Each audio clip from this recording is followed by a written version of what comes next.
رسول اکرم صلی اللہ علیہ وآلہ وسلم نے ارشاد فرمایا کہ 7 ہلاک کرنے والے گناہوں سے بچو۔ صحابہ اکرام نے عرض کی کہ یا رسول اللہ صلی اللہ علیہ وسلم وہ کون سے گناہ ہیں؟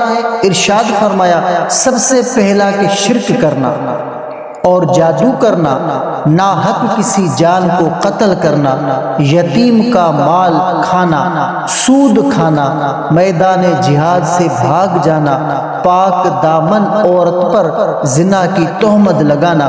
اللہ پاک نے سود لینے اور دینے والے پر لعنت فرمائی ہے۔